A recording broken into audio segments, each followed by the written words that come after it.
Hello, my name's John. I'm one of the pastors here at Newbridge, and so glad to have you joining us online. You're welcome here. I hope that this sermon is helpful and is encouraging to you no matter what's going on in life or no matter where you're at in your spiritual journey. Now, we are no longer live streaming our worship, so you're going to be jumping right into the middle of the service. If you'd like to get an idea of the kind of music that we do here, you can check out some of our older services online, or you can come and join us in person. We'd love to have you here. For now, enjoy this sermon. Again, hope that it's helpful, and I hope to have the opportunity to meet you in person.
active participants in our world, in our society, bringing the values of the kingdom of Jesus into every sphere of life, joining in him in his work of redeeming and transforming all things. This is a tension. And one of the tensions that we feel and we manage in these times is how we see and how we understand God. Right? You look around, and sometimes, if we're being honest, we feel like, God, are you really there? Like, I know the Bible says you are, and I know I believe you are, but God, like when I look around at this world, I kind of feel like maybe you've taken your eyes off of us. Or like, Lord, I don't know. Maybe are you the one that's in control, or is there a different control? Do you have anything to say about like the parts of my life that have to do with things like politics and stuff? Like Lord, is that anything that you would speak into? And these aren't new questions. These aren't new tensions. These aren't new frustrations. These aren't new wonderings and ponderings that we have now just here in 2024. When I look at the early pages of human history, I see these kinds of tensions rising up. For example, God took the people, the Jewish people who had lived in slavery for over 400 years, miraculously freed them, brought them out of that slavery. And when he's talking to them, he says things like, you're going to be a holy nation, royal priesthood. You're going to be my people, and I will be your God. But they had a lot of tension in figuring out how to live out that identity and that purpose, including when they started looking around at other surrounding nations. And they're like, they all have an earthly, physical king to lead them, to protect them, and to provide for them. And frankly, we'd like that too. Like, we know God's our ruler, but man, when we can't see him, sometimes it leaves us feeling a little vulnerable. It leaves us feeling a little unsure about where's our protection and provision and leadership, and where's all of that coming from. And it left them feeling like they maybe weren't legitimate. They didn't feel confident in their ability to stand together.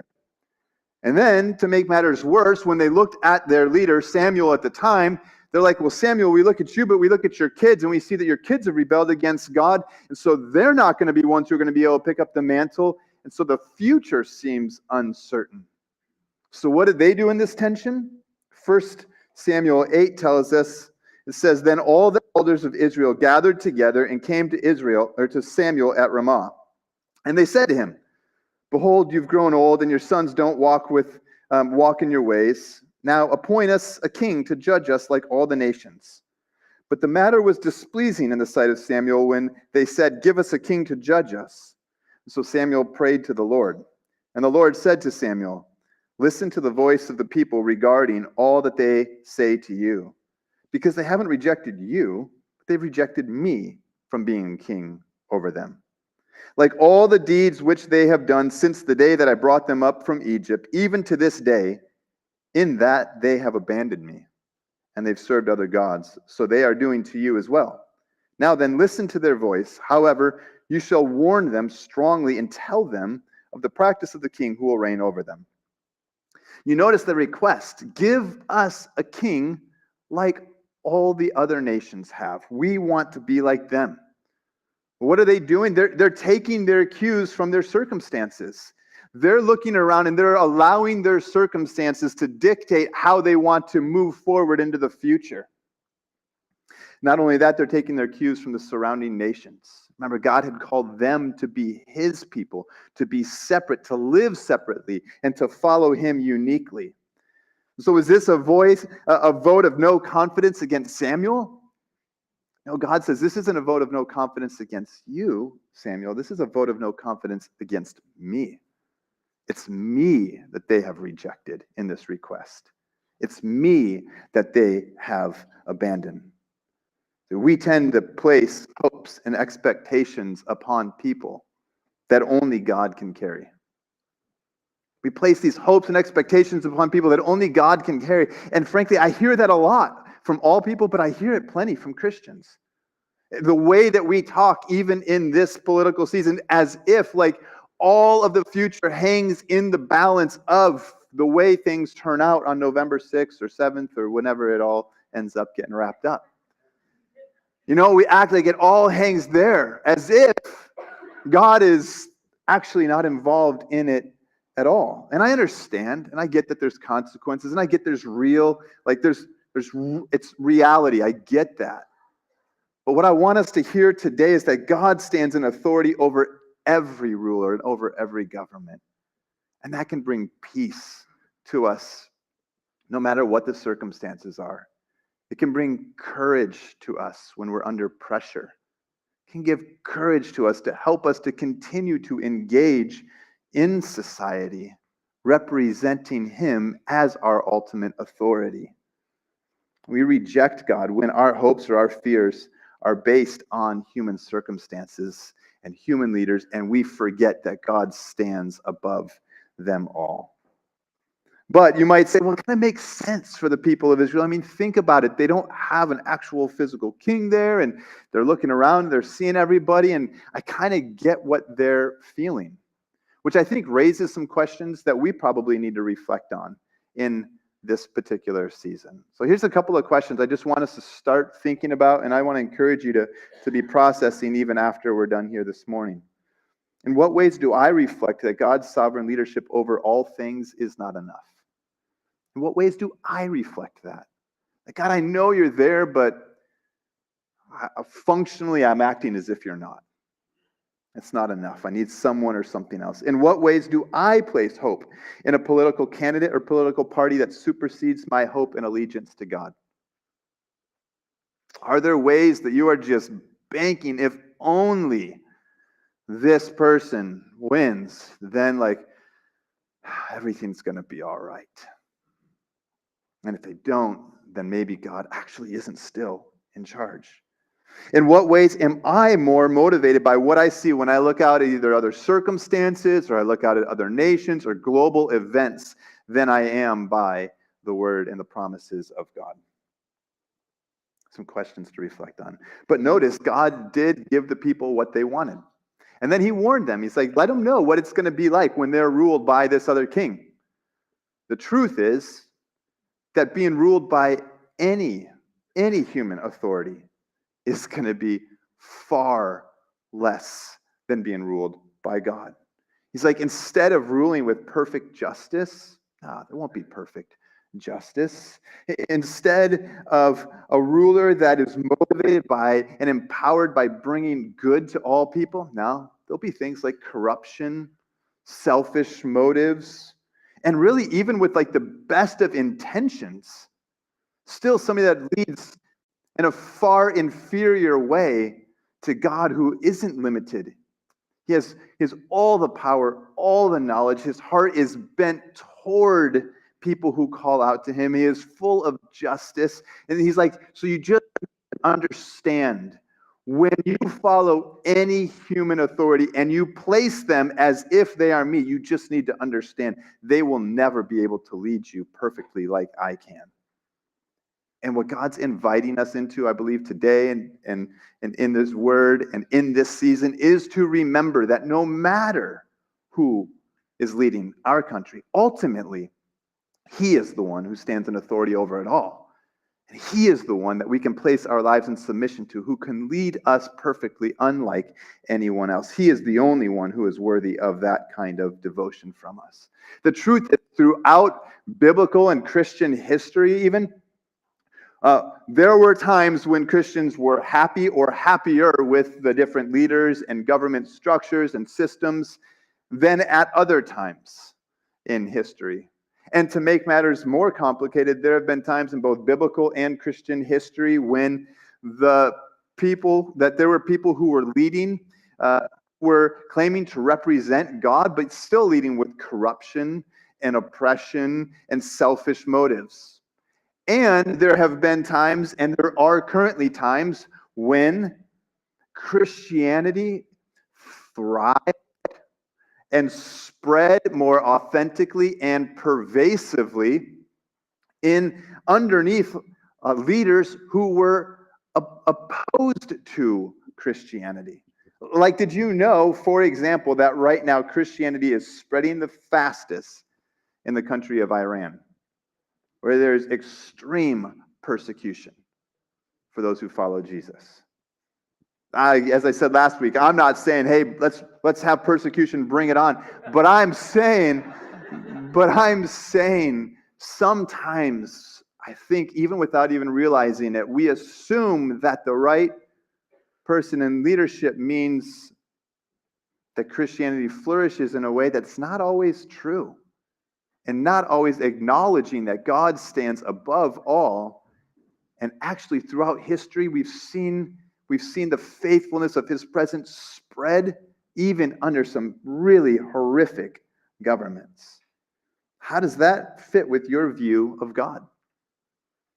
As I reflected on these things, I couldn't help but start to think about Daniel, the book of Daniel. And I felt like God kept bringing me back to the book of Daniel and thinking about this message. In Daniel, I think we learn a lot about God by looking at Daniel's life. By looking at the way that Daniel followed God, we see a lot about God. There's a lot of declarations about who God is in Daniel, but we see a lot about who God is just by watching Daniel's life. It informs how Daniel manages these tensions as we've talked about, and it informs how Daniel remains at peace under some significant pressure. The book of Daniel opens like this: in the third year of the reign of Jehoiakim, king of Judah, which is around 586 BC, Nebuchadnezzar, king of Babylon, came to Jerusalem and he besieged it. And the Lord handed Jehoiakim of Judah over to him, along with some of the vessels of the house of God, and he brought them to the land of Shinar, to the house of his God, and he brought the vessels into the treasury of his God. Then the king told Ashpenaz, the chief of his officials, to bring in some of the sons of Israel, including some of the royal family and the nobles, youths in whom there was no impairment, who were good-looking, suitable for instruction in every kind of expertise, endowed with understanding and discerning knowledge, and who had ability to serve in the king's court. And he ordered Ashpenaz to teach them the literature and the language of the Chaldeans. The king also allotted for them a daily ration from the king's choice foods and from the wine which he drank. And he ordered that they be educated for 3 years, at the end of which they were to enter the king's personal service. Now, among them from the sons of Judah were Daniel, Hananiah, Mishael, and Azariah. Then the commander of the officials assigned new names to them, and to Daniel he assigned the name Belshazzar, to Hananiah, Shadrach, to Mishael, Meshach, and to Azariah, Abednego. Now, notice just a couple of things right off the bat here. Daniel, along with a lot of the Jewish people, were forcibly removed from their land into this new land. Keep in mind all that the land represented to those people. It represented God's favor on them, God's promise to them. It was where they could practice their faith in God freely. It's where they could live underneath the system that he set up for them to live as this separate people, holy to him. But not now. Now they were exiles. Now they were foreigners in a new land under a king who did not follow God, did not follow the ways of God in any way, who had all different systems and was going to be educating them in all of these systems, learning the language, learning the culture, reading the literature, for the purpose of serving him. And not only that, he changed their names which were tightly connected to their identity as God's people, now given new names. Daniel's perspective of God, though, informs how we manage tensions like this, like we talked about last week, of living in this world as representatives of God, but yet staying true to the kingdom values of Jesus. Through Daniel, we get a picture of who God is and what it looks like to have confidence that God is the one ultimately in authority, no matter what our earthly circumstances are, even when the earthly circumstances look as though God isn't involved at all. Daniel shows us, what does it look like to be somebody who still knows with utter confidence, utmost confidence, that God is in authority. And notice, Daniel didn't refuse the education. Daniel's representing, kind of like what we studied about last week. He's humanizing what we talked about last week in 1 Peter chapter 2. Of conducting ourselves among the Gentiles, living out our faith, being active participants in society. Daniel didn't refuse the education. He didn't object to the pathway to leadership development that they had there for him. He didn't even reject his newly given name All things that we could imagine him kind of putting his fist down and saying, I won't do any of it. But he went with it. And Daniel's an example of somebody who seeks to add value to society where you have opportunity, where God gives you opportunity. Daniel's like, I will do my best here. But we also will notice that Daniel doesn't compromise his convictions. Again, walking this tension. In verse 8, it says that Daniel made up his mind that he would not defile himself with the king's choice food or with the wine which he drank. So he sought permission from the commander of the officials that he might not defile himself. And Daniel's an example of one who knows which biblical convictions supersede worldly demands. It's like, hey, I'm learning, I'm doing what's asked of me, but there is a line. And I have convictions, and I won't cross those because God is my ultimate authority. And he's the one that I ultimately follow and obey. And I know this right here is a very real tension that many feel in this particular season. It's like, man, what do we do when it feels like the convictions that we see in Scripture don't align with either political candidate, or it's confusing because like some of them are like represented in this way and in these policies that this candidate seems to really care about. And then other convictions seem to show up in these policies that this other candidate seems to be promoting. And I don't know what to do. I feel torn in between the two. And at what point is it like, does character matter more than policy? Is policy like, and I just feel so stuck here because I too have convictions and I want to stay faithful to God above them all. And yet I don't really know how to do this. And what about when my convictions seem to be different than other people's convictions and how those are playing out? Other people who are people of faith, who are followers of Jesus, and they're looking at these things and they're saying, man, I hold this conviction is really important. And you're like, but I hold this one. And like, what about when those don't align? What do we do? How do we be people like Daniel, who are active participants, but also say, I'm a person of conviction and I won't compromise those? To be honest, I can't fully solve that for you. I don't know if you were expecting that I would. I can't. I'm sorry. I'll just disappoint you right now. I can't. I can give you some principles out of Romans, the book of Romans, that, because I asked God about this, like, God, like how can I help? And I've already told you, I'm not going to step in and tell you how I think you need to vote. I'm not going to get way down into the weeds of each different, policy or whatever, but I do want to try to provide some help. And in Romans, Paul's talking about matters of convictions that believers differ on. But they're really important to those people. Now the specifics are different than what I'm talking about here. Like, these were people who were really trying to figure out, like, what kind of food could followers of Jesus eat? And that's a whole other thing, but it was a big matter for them. Or like, which holidays should Christians observe and which ones shouldn't they? Which days of the week should they gather to worship Jesus? And people differed on this. Followers of Jesus in that time differed. And they were passionate about it. They debated over it. They divided over this. So Paul's trying to give some instruction of, like, here's how you might handle convictions, but that are leading you to different destinations in how you're living this out. And so here's a couple of principles that I think it boils down to in Romans chapter 4:14. He says, each person must be fully convinced in his own mind. I'm not going to let you off the hook here. You're going to see that. Each person must be fully convinced in his own mind. He says, as long as somebody can say, Lord, like, it is my heart's desire here to do what is right before you. In this situation that seems like there's room for difference, or it's like, or there's going to be like, there's gray area, or there's just, you can't do both. Like, Lord, my desire is to do right before you. And my conscience is clear with that. Like, my conscience is that I am doing this as unto you. Each person must be fully convinced in his own mind. And then he says in verse 12, so that each one of us will give an account of himself to God. So here's kind of what I think that boils down to then for us. 3 just basic things here. Number 1, when you're asking the question of what in the world do I do, without solving that completely, one of the things is, can you come before God and say, Lord, I'm not trying to follow the sway of what my friends are saying the loudest. I'm not trying to follow the sway of what seems to be most popular opinion out there, or even the most like the biggest cultural movement. Lord, I am trying my best. As I understand Scripture, I'm trying to follow you in that. That is my heart.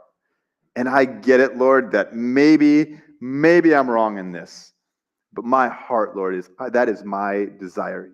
Serving you, not everybody else, not even my own emotions. I want to serve you in this. That's where we start. But then we also recognize that others may apply their convictions still unto the Lord differently than you. Others might go through that very same process and perhaps might land differently than you. Recognize that. Hopefully, that's where there can be kindness and charity among Christians who are saying, we are truly seeking the Lord, and we get it. We might differ, but man, know that my heart is for the Lord, and that's what I'm pursuing. And then third, leave it to God to be the judge of your heart and others' hearts. That's where it says each person is going to have to answer to the Lord. And that's why it's important that we can say, my conscience is clear. I've done this as unto you. Because, Lord, you're the one I'm answering to. So that doesn't let you off the hook. It doesn't tell you all of what to do, but hopefully it at least gives you some guidance in how to be approaching some of those tensions. So what we see in Daniel, Daniel's a man who's involved in society, living out the ways of the kingdom of Jesus and not compromising his convictions. Which, as the story goes on, Daniel does rise to power and influence in two different kingdoms there, under Nebuchadnezzar and then later Darius. He uses the gifts that God has given him. He uses the opportunities that God has given him. And he rises in influence. And people recognize who he is and what he stands for. They know Daniel's a man of God. And this just reminds us that remaining actively involved in society in ways that add value and remain faithfully committed to the kingdom of Jesus gives opportunities to make God's love known. And we're going to see that through Daniel. That part of what we see about God and learn about God is through what we see lived out in Daniel. And what others come to understand of God is what they see lived out in him.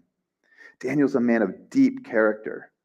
And so we're going to pick up, there's three different really key scenes, I think, in the opening chapters of Daniel. We're just going to pick one of them, and that's here in Daniel chapter 6. There's a new kingdom that's come in and replaced Nebuchadnezzar and his.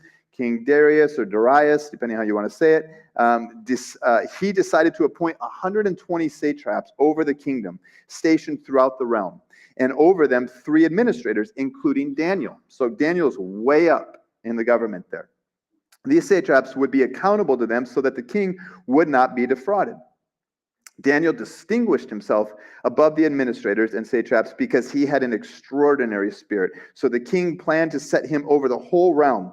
The administrators and the satraps therefore kept trying to find a charge against Daniel regarding the kingdom, but they couldn't find a charge or corruption. For he was trustworthy, and no negligence or corruption was found in him. Then these men said, well, we will never find any charge against this Daniel unless we find something against him concerning the law of his God.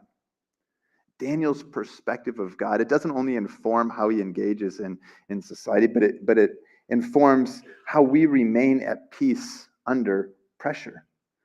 Notice how Daniel's described. He's described as a man of great character and excellence in what he's done. He's been recognized for this. He really is putting into picture what we talked about last week in 1 Peter 2. Remember when it talked about the way that we conduct ourselves among those who are not followers of Jesus in such a way that even when they try to slander, all it does is bring glory to God. There's just nothing there. And that's what's happening here. They're like, what can we bring against Daniel? The only thing we've got is that we know he's a man of God. How can we use that against him? So as you might know, they go to the king and they convince the king, these kind of opponents of Daniel, go to the king and say, hey, we've got an idea. You should put a law into place that nobody can seek another god or person outside of you, the king. And if they do, they should be thrown into the lion's den. And the king says, that sounds like a good idea. Let's do that. He puts it into practice. And there Daniel is once again in that tension. I'm actively involved in serving this king. But no, my ultimate king, my ultimate authority is Jesus. Is God, the one true, most high God. And so he's the one that I serve. What do I do? Well, for Daniel, it didn't seem to be a difficult decision. It says that Daniel, when he learned that the document had been signed, he went into his house. The windows in its upstairs room opened towards Jerusalem, and 3 times a day he got down on his knees, prayed, and gave thanks to his God, just as he had done before. Now, why would Daniel do such a thing? Okay, we know the right answer, the churchy answer, because he's committed to God. He loves God. He's going to do. But why, like, that level of commitment? Think about all that was at stake, like all the luxuries that he had, all the position, the influence, the power, his life. I mean, he knows that they've already said, if you're guilty of this, you're going in the lion's den. His life is at stake. What is it that caused Daniel to hold to this conviction so firmly? Daniel must have believed that God was big enough to be bigger than his circumstances. He must have believed that there was more that God was up to than what he was seeing and what he was experiencing. Daniel's perspective on God meant that his earthly circumstances didn't dictate how he saw God. He didn't just look and go, it sure feels like I'm abandoned. It feels like he's not bailing me out. He's going to let this happen to me. He must not be good. He must not be in control. Probably I could justify, like, kind of just not praying. I don't need to pray like that. I can just close the windows and pray and nobody knows. Like, I don't really need to do that. And I could keep my position. But Daniel must have known, no. This king isn't the ultimate authority. There is one higher. And it's the God that I serve. And nothing that's happening right now in these circumstances is going to take my eye off of who's really in charge, who's really in authority. And so I will remain true to that God no matter what the circumstances and no matter what it's going to cost me. That's exactly what we see in Daniel. Knowing that God stands sovereignly over all earthly authorities brings peace and calm to us in difficult circumstances. And it gives courage to stand faithful to God under pressure. Daniel seemed to, we don't get a lot of description of the emotions he was feeling, but he seemed to be at peace with the decisions he was making, calm under significant pressure, holding that God is as the ultimate authority that here he's serving. Today, I want more than anything, I want you to leave firmly grounded in the reality that God is the supreme authority and power over it all, no matter what the circumstances are. I told you at the beginning of this study that my hope, my prayer was not to get down into the weeds and answer every question, solve every tension, but what I did want us to do is, in the midst of where there's a lot of fear, there's a lot of worry, there's a lot of confusion, there's a lot of division, I wanted us to look to the scripture to see the big truths that we can take hold of and say, this is true. And no matter what happens around us, no matter what happens November 6th, this doesn't change. And what doesn't change is that God is in authority over all. Whether you like what happens November 6th or whether it's your worst case scenario, God is the one who's in authority over it all. So the king gave the order, and they brought Daniel and they threw him in the lion's den. The king said to Daniel, "May your God, whom you continually serve, rescue you." Notice that the way the king speaks of Daniel, he knows about Daniel's God by the way that he's seen Daniel's life. What's going to be amazing, I'm just going to give you a little peek into what's going to happen if you haven't read this story before, is that this king is going to be the one that's going to give us our bottom line point for today. This pagan king. How? Because of what he's learned about God through Daniel. He wants to know, Daniel, what's going to happen when I throw you in the lion's den? What's going to happen to your faith? What am I going to learn of you? What am I going to learn of your God? Here's the reality. The world is watching you and me in this time. What does the world learn about God when they see people who claim to be followers of the Most High God freaking out over what's happening around them? I don't know. Maybe that God isn't all that powerful. Maybe he's really not in control. I mean, like, or if he is, it's in some detached way from like everyday life, because these people are freaking out just as much as we are. What greater hope do they have than I have?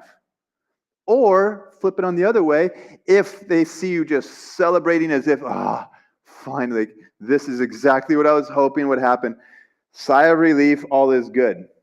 Like, oh, okay, so really, if life is good, is dependent on this human person. So once again, that God that you somehow that must be detached from your daily life. Again, I'm not saying it doesn't matter what happens. I'm not saying there aren't real consequences. 100% there are. I get that. I think we all get that.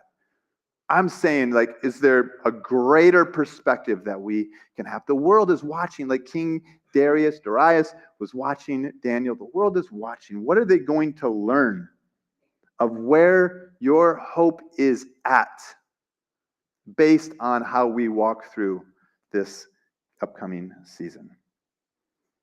At the light of dawn, the king got up and he hurried to the lion's den. When he reached the den, he cried out in anguish to Daniel, "Daniel, servant of the living God." The king said, "Has your God, whom you continually serve, been able to rescue you from the lions?" Then Daniel spoke with the king. "May the king live forever. My God sent his angel and shut the lions' mouths, and they haven't harmed me, for I was found innocent before him, and also before you, your majesty. I have not done harm." The king was thrilled to find that Daniel was safe. And after he got Daniel out of the lions, then he took care of those who set up this whole charade, and he made sure that justice was done there. But the whole point, really, of what we've talked about so far this morning comes to this moment. Everything we've been talking about comes to the words that are about to be spoken out of this pagan king. And I don't want you to miss that. The truth that we're about to hear, that we need to hang on to, is spoken by one who I think was led to that truth because of what he saw in Daniel's life and what Daniel knew of God, and how what he knew of God guided and anchored him, how he lived in even those extreme circumstances. Then King Darius wrote to those of every people, nation, and language who live on the whole earth, "May your prosperity abound. I issue a decree that in all my royal dominion, people must tremble in fear before the God of Daniel, for he is the living God, and he endures forever. His kingdom will never be destroyed, and his dominion has no end. He rescues and delivers. He performs signs and wonders in the heavens and on the earth, for he has rescued Daniel from the power of the lions." Here is the bottom line. We said it at the beginning. God stands in authority over every ruler, over every government.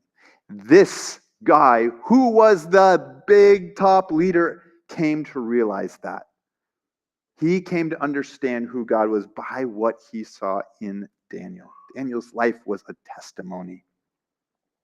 No matter what the circumstances are, no matter how uncertain, no matter how discouraging, how oppressive, how fearful, he, God, is the living God.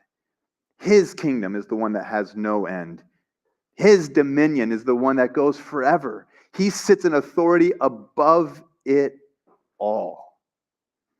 God stands in authority over every ruler and kingdom forever, giving us peace no matter the circumstances and courage to remain engaged in his process of redeeming all things. This means that if your preferred person gets elected, it shouldn't be as if now everything is all going to work out in human history. And if they don't get elected, it's not, oh no, now everything is falling apart in human history. Again, consequences being what they will be. Let us remember that the same God who sustained Daniel and even used Daniel through this time is the same God who still reigns today. The same God that Daniel prayed to is the same God that you and I pray to, with that same power and same authority. He's listening to you as he listened to Daniel. What will be your declaration about who reigns on November 6th? What will be your declaration? Yeah, there are earthly realities, but there is a king above it all. Will you and I be like the people of Israel who say, God, this isn't good enough. God, you're not good. We need more than you. Or can we live out the faith we saw in Daniel that points to the anchor we have of who God really is, no matter the circumstances, can point other people to a hope far beyond any hope that this world has to offer. I'm going to invite the band up to come on up. And as they do that, we're going to kind of wrap our time up here a little bit differently than usual. Some of it won't be so different, some of it will. We're going to end with communion in a bit, but we're going to end our time in communion. So you can get the elements as you usually do at any point during this song. And the communion elements are in the front, the middle, and the back. But we're going to sing all the way through the song before we take them. It'll be our last thing we do together. But before that, we're going to be singing a song, I Speak Jesus. You might know that song, I Speak Jesus. The lyrics say things like, I speak Jesus over every fear and anxiety, over depression, speak Jesus over my family. But it's talking about speaking the authority of Jesus that Jesus has. And so we're going to sing that in a minute, but I'm going to ask you to do something a little bit more maybe bold than what we might usually ask of you at this moment. I'm going to ask you in a moment, would you speak out the authority of Jesus over whatever God puts on your heart? Like, would you say, okay, if it's over fear and anxiety, let me just be clear, this isn't your moment to make your political statement, all right? So this isn't like, I speak Jesus over that person. You know, like, no, that's, please, okay? This is a declaration of the authority that Jesus has, that we just want to say, Jesus, I recognize your authority. I declare my hope and my trust is in your authority. And that might feel a little bit uncomfortable. We don't do that all the time, but I'm going to encourage you just to be bold, to be courageous like that, okay? So can I just ask, you can fill in this blank right here. I speak Jesus over, and then we're going to sing this, okay? We're going to sing it, but I want to start by hearing you write your own lyrics to that song. What is something that you want to speak Jesus's authority over? All right. Everything. Yeah. Fear, anxiety. Yeah. Worry. Yeah. Our schools. Yeah. Division. Okay. Opening hearts. Yeah. Great. Great. What else? Over your desire for control. Love that, John. Ourselves. Yeah. What's that? Cancer. Amen. Depression. Amen. Grief. Yeah.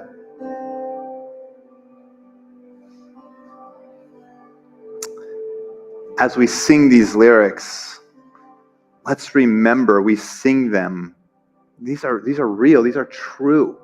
Let's have this picture of what we just studied in mind, and let's lift our voices in a way that declares where our hope and our ultimate confidence is.